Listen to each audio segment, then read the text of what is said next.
जब तू नामर्द रहेगा तो तेरी बीवी दूसरों का चेहरा देखेगी और ड्राइवर के साथ भागेगी। इसलिए ताकतवर रहना जना से बचाने के लिए जरूरी है। जना से समाज को बचाने के लिए बाथरूम में अपनी मुट्ठी से अपने हाथ से मुश्तजनी शुरू कर दिया।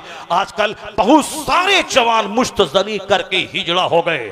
अगर नहीं कुछ मिला तो मुश्तजनी शुरू किया। हैंड प्रैक्टिस मत कर, नामर्द हो जाएगा। इकलामबाजी मत कर, नामर्द हो जाएगा।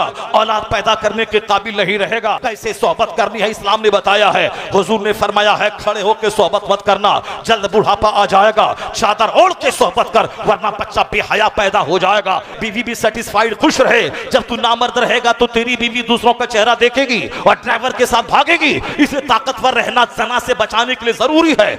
और ये दो टांग के बीच में जो पार्ट है, जरा सा माल हुआ लुचुर बुचुर करने लगा, कंट्रोल नहीं हुआ तो 70 साल के बुढ़ापे में लड़के से इकलामबाजी शुरू कर दिया। नहीं कुछ हुआ जवानी में जानवर से सोहबत करना शुरू किया। नहीं कुछ मिला तो बाथरूम में अपनी मुट्ठी से अपने हाथ से मुश्तजनी शुरू कर दिया। आजकल बहुत सारे जवान मुश्तजनी करके हिजड़ा हो गए।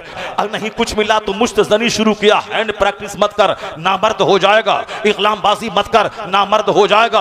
औलाद पैदा करने के काबिल नहीं रहेगा। कैसे सोहबत करनी है इस्लाम ने बताया है। हुजूर ने फरमाया है खड़े होकर सोहबत मत करना, जल्द बुढ़ापा आ जाएगा। चादर ओढ़ के सोहबत कर वरना बच्चा बेहया पैदा हो जाएगा। बीवी भी सेटिस्फाइड खुश रहे। जब तू नामर्द रहेगा तो तेरी बीवी दूसरों का चेहरा देखेगी और ड्राइवर के साथ भागेगी। इसलिए ताकतवर रहना जना से बचाने के लिए जरूरी है।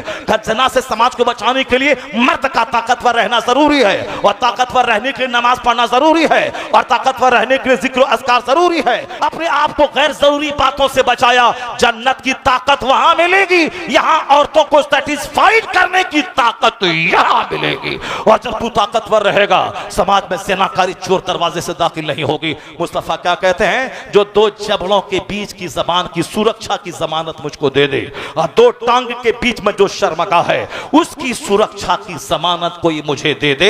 हुजूर कहते हैं अज़मल लहुल जन्ना, मैं उसे जन्नत की बशारत सुनाता हूं। अमेरिका के दानिश्वर आज कहने लगे जबान और प्राइवेट पार्ट पे कंट्रोल। हिंदुस्तान के मोदी आज कहने लगे बाहर जाते हो जबान और प्राइवेट पार्ट पे कंट्रोल। चाइना जापान के जिम्मेदार आज कहने लगे बाहर जाते हो जबान और प्राइवेट पार्ट पे कंट्रोल। माँ बाप यहाँ कहते हैं बेटा दिल्ली पंजाब जा रहे हो जबान पे और शर्मगा पे कंट्रोल। जो बातें आज लोग कह रहे हैं कुर्बान मुस्तफा जाने रहमत पे, सबसे बड़े मसीहा सबसे बड़े मुअल्लिम ने 1400 साल पहले कहा जो जबान की और शर्मगाह की सुरक्षा की जमानत मुझको दे दे, मैं उसको जन्नत की जमानत देता हूं।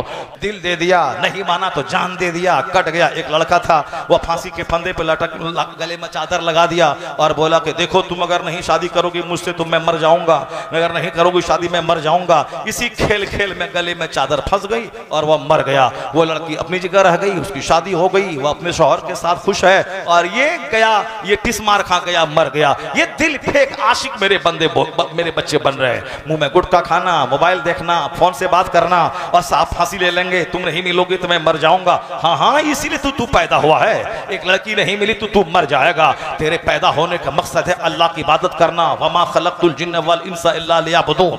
जमीन आसमान सूरज चांद सितारे सारी सब कुछ तेरे लिए, और तू पैदा हुआ है अल्लाह की इबादत के लिए। मैंने बच्चों को बताया नहीं, मैंने बच्चों के सामने फिल्म की कहानी बताई तो बच्चा तो आशिक हो ही गया। अब यह दिल फेंक आशिक बना, अपनी जान से हाथ धो बैठा और जिसकी मोहब्बत में धो बैठा वो हंस रहा है, हंस रही है तुम्हारी मौत पे। क्यों इस तरह